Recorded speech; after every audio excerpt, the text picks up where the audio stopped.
and room and all those other things. So perhaps maybe it's the way I announce my words. Don't waste another day on this app, Nathan. It's an NSA-funded cryptology communication research project looking to dox yourself.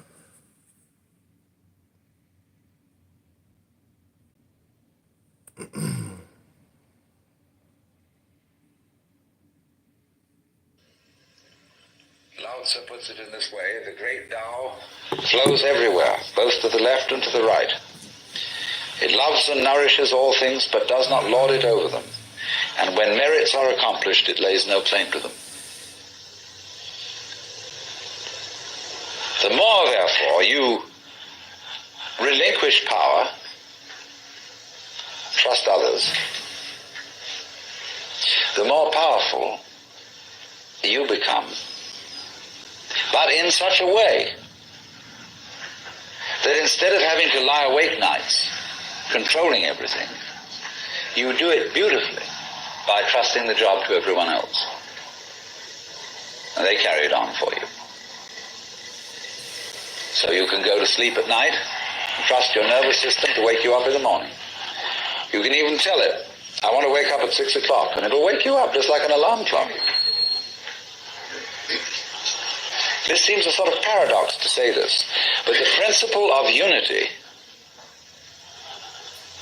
of coming to a sense of oneness with the whole of the rest of the universe, is not to try to obtain power over the rest of the universe.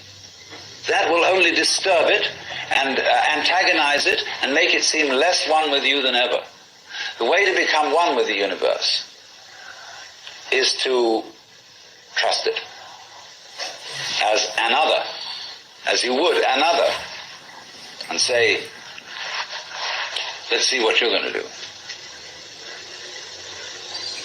But in doing that, you see, in saying that to everything else that you have been taught to think is not you, you are also saying it to yourself.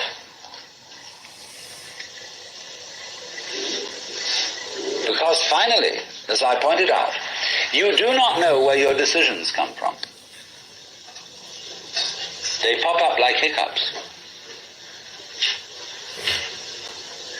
And when you make a decision, people have a great deal of anxiety about making decisions. There's this guy farmer, who ordered a help man to come in, and found he was an extraordinarily efficient worker, because the first day he put him on sawing logs. And he sawed more logs than anybody had ever sawed. It was fantastic. But it was all done in one day. So the next day he put him on to mending fences. And there were all kinds of broken fences around the farm, and in one day he had the whole thing done. So he thought, what am I going to do with this guy? So he took him down into a basement and said, look, here are all the potatoes that have come in from this harvest, and I want you to sort them into 3 groups. Those that we sell, those that we use for seeding, and those that we throw away. So he left him at that. At the end of the day, the laborer came back and said, well, that's enough, mister. I quit. Oh, he said, you can't quit. I've never had such an excellent worker. I'll raise your salary. I'll do anything to keep you around here. I said, no. It's all right mending fences and chopping wood, but this potato business is decision after decision after decision after decision.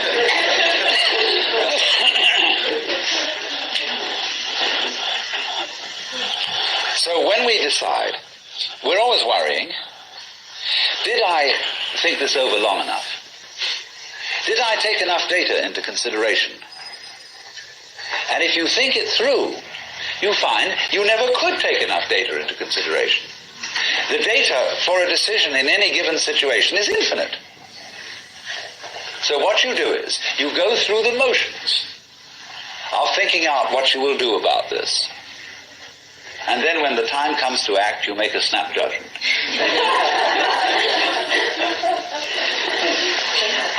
I mean, I'm speaking a little extremely, making some fun of it and so on, because after all, we do occasionally get the vague outlines of things and make a right decision on rational grounds. But we fortunately forget the variables that could have interfered with this coming out right. It's amazing how often it works. But warriors are people who think of all the variables beyond their control and what might happen. So then when you make a decision, and it works out all right, I think very little of it has much to do with your conscious intent and control. But somehow or other, you are able to decide and control things more harmoniously if you delegate authority. That's why very great businessmen are those who can delegate authority, trust others to work for them. Because those are people developing businesses on the same basic structure that is fundamental to a living organism, delegation of authority. It loves and nourishes all things, but does not lord it over them. And you see, then what is happening is this. The more you let go of it and trust it, as if it were quite other than you,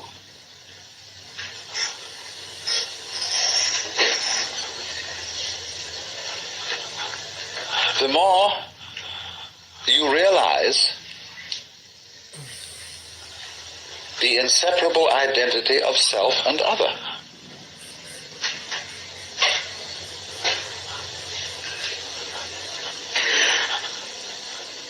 To go back, if you try to find the identity of self and other by subjecting other to self, no go. If, on the other hand, you find it through giving self, that is control, over to other and trusting that, you may make a mistake. You may make a bad gamble. But in the long run, you're acting on a principle which has the backing of evolution. This is the way biological evolution goes on. Constant delegation of authority. That's why, obviously, the democracy is superior to the monarchy. Mr. Tocqueville said that democracy is always right, but for the wrong reasons. Because there is operating in a democracy the principle that Buckminster Fuller calls synergy. And synergy is the intelligence of a highly complex system, the nature of which is always unknown to the individual members. Because that goes back again to this point, that we're always entering a new environment. We don't ever know fully what the new environment is, because the only environments we know are the past ones. There is always then operating in the development of cellular life on any level a new way of organization, higher than any existing form. And we are not aware of it until after it's happened. If you ever saw, for example, the film Kon-Tiki, this man figured out a few things as to how to make a balsa wood raft to sail from South America to the Pacific Islands. But once he had set this in motion, he discovered that all sorts of unexpected factors cooperated with him. That when the wood got wet, it expanded, so that the ties bit into it and held it completely secure. He had never expected that. And he found that as he sailed along, a flying fish would simply alight flat on the deck every morning for breakfast. that all kinds of natural factors, it was just, he'd touched a key where he was flowing with the course of nature, and everything cooperated with him. Because he had touched the key. He had made the act of faith. And he was just picking up, in other words, a practice which had been hundreds and hundreds of years ago, had been followed by others who had worked it out by their great ecological awareness.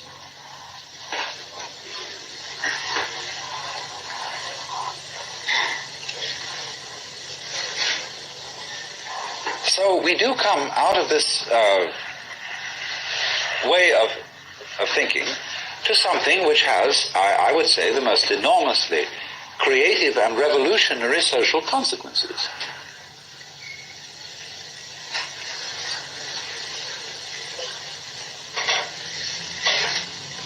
That it has become not virtuous, not self-sacrificing, and not anything like that. It has become the hardest practical politics to let go control to others, to give up trying to dominate the scene.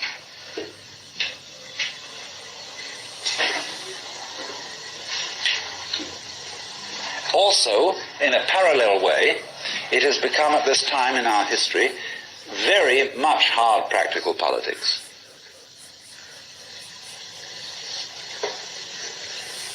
To learn how to enjoy ourselves. You can go to the Protestant people with their Protestant ethic who are against this kind of thing, and now say to them with great glee, it is your solemn duty to learn how to enjoy yourself. Why? Because in an age of leisure, people have really got to know how to enjoy themselves. Because if they don't,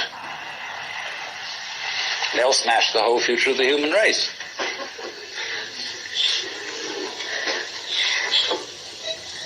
So a utopia has become not some sort of a dream, but an urgent necessity. We can't do without it.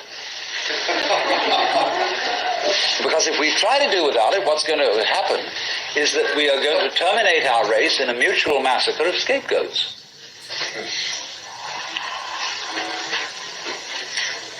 And so the present paranoia in the United States that is going on, where everybody is thinking up a new scapegoat and how great it will be to demolish them or get them out of power. All this kind of bickering and right and left politics has become irrelevant. Because we now have the opportunity of trusting our own intelligence, our own technology.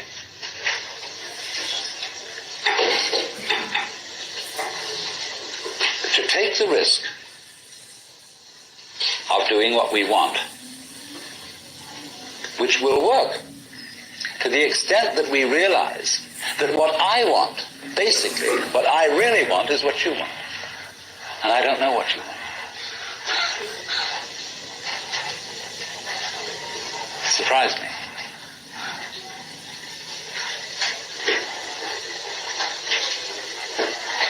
But that's the kinship between I and thou.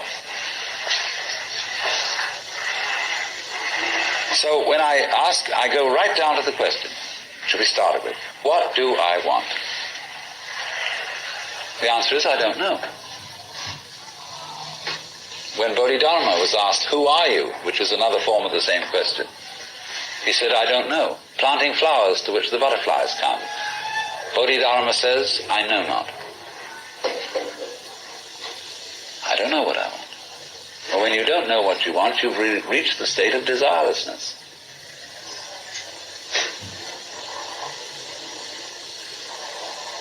When you really don't know.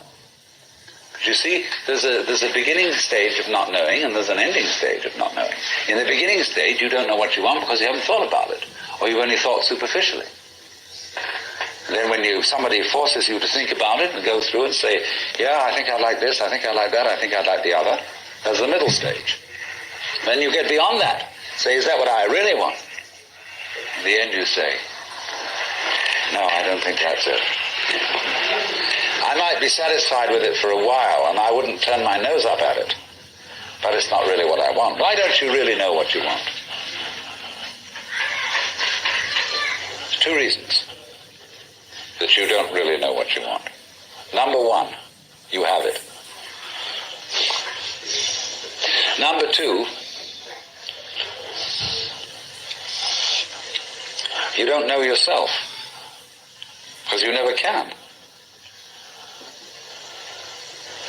The Godhead is never an object of its own knowledge.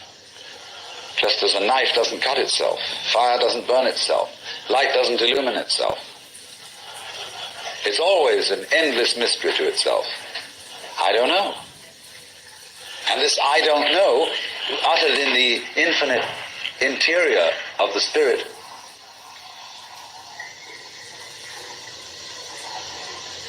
this I don't know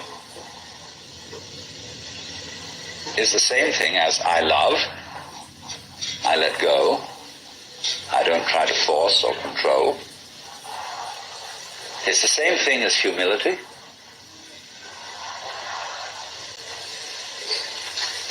And so the Upanishads say, if you think that you understand Brahman, you do not understand, and you have yet to be instructed further. If you know that you do not understand, then you truly understand. For the Brahman is unknown to those who know it, and known to those who know it not.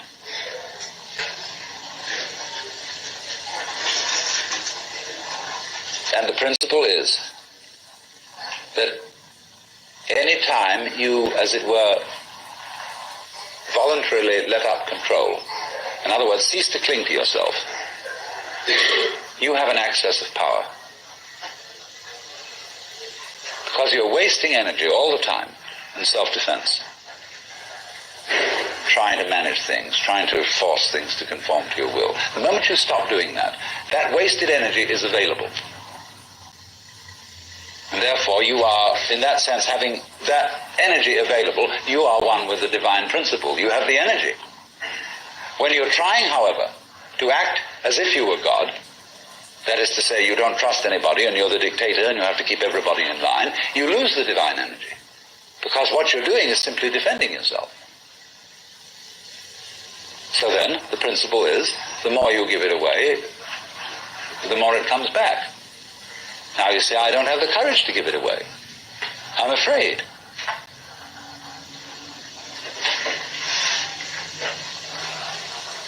And you can only overcome that by realizing you better give it away because there's no way of holding on to it. The meaning of the fact, you see, that everything is dissolving constantly, that we're all falling apart, we're all in a process of constant death, and that the world we hope men set their hearts upon turns ashes, or it prospers, and like snow upon the desert's dusty face, lighting a little hour or two is gone, all that Omar Khayyam jazz. The cloud-capped towers, the gorgeous palaces, the great globe itself, I, all which it inherit, shall dissolve, and like this insubstantial pageant faded, leave not a rack behind. All falling apart. Everything is. That's the great assistance to you. See, that fact that everything is in decay is your helper. That is allowing you that you don't have to let go because there's nothing to hold on to. It's achieved for you, in other words, by the process of nature. So once you see that you just don't have a prayer, and it's all washed up, and that you will vanish and leave not a rack behind, and you really get with that, suddenly you find you have the power, this enormous access of energy. But it's not power that came to you because you grabbed it. It came in entirely the opposite way. And power that comes to you in that opposite way is power with which you can be trusted.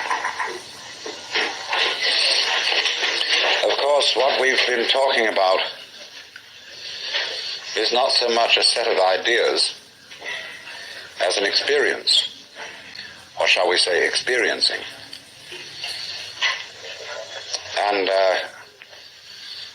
this kind of seminar, in comparison with encounter groups or workshops of various kinds, or experiments in sensory awareness, is now being called a conceptual seminar. Although I'm not talking about concepts.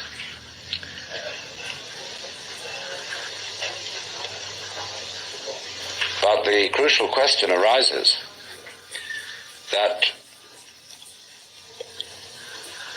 an understanding, a real feeling understanding of the polar relationship between the individual and the world is something that operates, as we say, in your bones,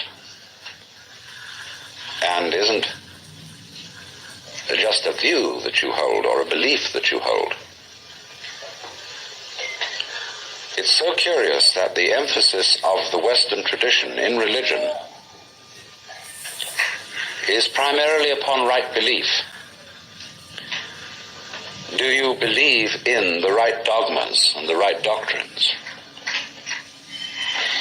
And only secondarily upon right action. Because what you believe is, in Christianity at any rate, far more important than what you do.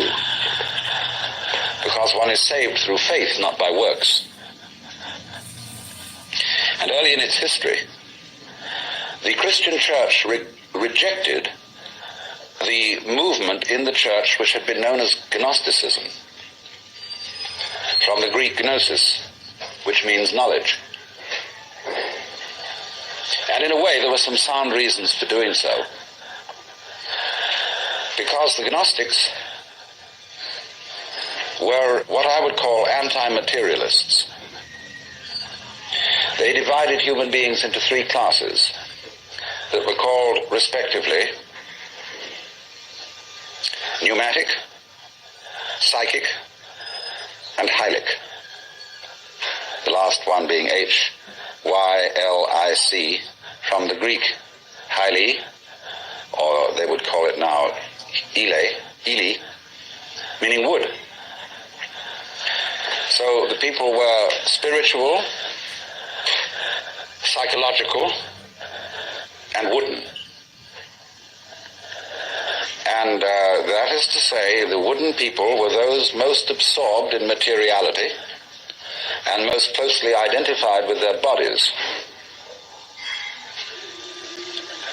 And Orthodox Christianity rejected this sort of distinction because of the perfectly correct idea that material existence is not inconsistent with spirituality. This is something which most Christians have forgotten. But they do believe, as the central principle of Christianity, in what's called the Incarnation. That in the Jesus of Nazareth, Almighty God did in fact become material, become human. And by this process, initiated a transformation of the cosmos. In the words of St. Athanasius, God became man, that man might become God. And you don't hear that from the pulpit very often. The Christian church therefore emphasized pistis, or faith, as against gnosis, or knowledge. Because they said you can never know God. God could never become an object of knowledge. And in this funny roundabout way, the Christian theologians were saying exactly the same thing as the Hindus. Only the Hindus do call this knowledge of God through faith They call it jnana, which is the same as the Greek word gnosis. But just to give you a little sidelight on how words get mixed up in their meanings, we now have a class of person called an agnostic. And an agnostic generally means a person who doesn't commit himself to any beliefs about the ultimate nature of things. He just says he doesn't know. But the original word, agnosia in Greek, meant a special kind of knowledge. It was called the dark knowledge of God. The knowledge of God in the cloud of unknowing, to use the title of a mystical treatise written by an anonymous 14th century English monk. This monk derived his ideas from a very mysterious figure who wrote under the name of Dionysius the Areopagite. Dionysius was a 5th or 6th century Syrian monk who had learned his mysticism from Porphyry, who got it from Plotinus, who was a Neoplatonist, and who probably got a great deal of stimulation from the intellectual world of Alexandria. And Alexandria, in the early years of the Christian era, was a tremendous exchange place between East and West. Buddhist monks visited Alexandria. It was one of the great centers of trade between Rome and India. And as you may know, all Rome's gold eventually went to India for the purchase of pepper. And as a result of this, the Roman economy collapsed. They bought too much luxury from India. India, in exchange, got Roman architecture. And you'll see a lot of Roman architecture in Indian temples. But Alexandria was the great center for the Gnostics and for Christian theology. And some of the greatest theologians, Clement, Origen, Athanasius, St. Cyril, all worked out of Alexandria. But now going back to this strange monk, Dionysius, it was he who first put around the idea in Christian circles that there was such a thing of the knowledge as the knowledge of God by faith, by agnosia, really, by unknowing. And he, in a book which he wrote, a very short book called the Theologia Mystica, he wrote a treatise on the higher knowledge of God, which might be quoted directly from the Upanishads in certain parts of it. The last section of it reads like the Mandukya Upanishad, because it's a series of negations. It says what God is not. And he goes very far, because he says that God is not one. He says our idea of unity falls far short of what God is. So does our idea of Trinity. So does our idea of spirit, our idea of mind, of justice, of love. All these things are not really God. And he says in another place, if anybody, having seen God, understood what he had seen, what he would have seen would not have been God, but some creature of God, less than God, some sort of angel or something like that. It's perfectly amazing to consider the influence that this man had. For writing under the name of Dionysius the Areopagite, he became identified, you see, with St. Paul's first convert in Athens.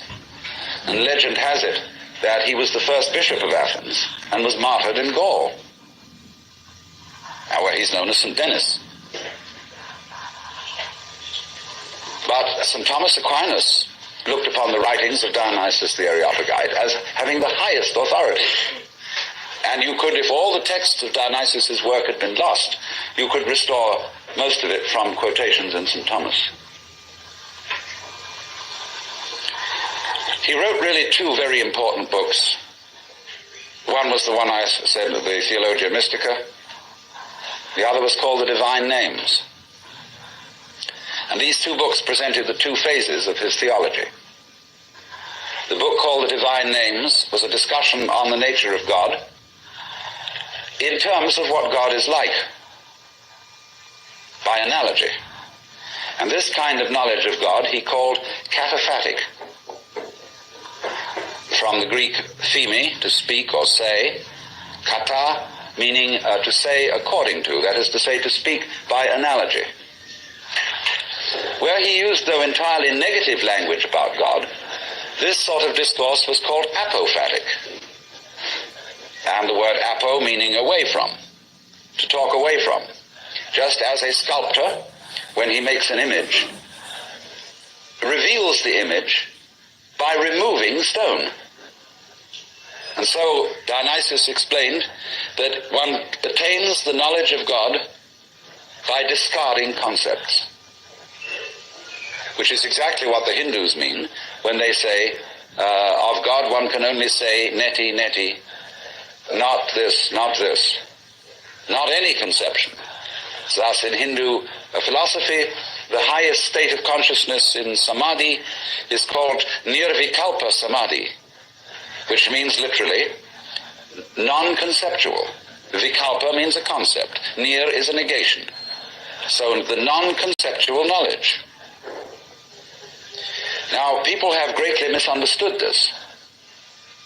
They have imagined that unknowing the state of the highest contemplation was the acquisition of a blank mind, from which you first discarded thought, you went on to discard perception, you went on to discard any kind of sensory content in awareness, until you were, so far as anyone could say, aware of nothing. And they supposed that this kind of catatonic state was mystical consciousness. This is often believed in India. If you go to the Vedanta Society and ask, what do you mean by Nirvikalpa Samadhi, they will tell you that the one in that state has no consciousness whatsoever of the sensory world. That he is completely absorbed, as you sometimes see Hindu holy men sitting in a state where they are blind and deaf to everything going on around them.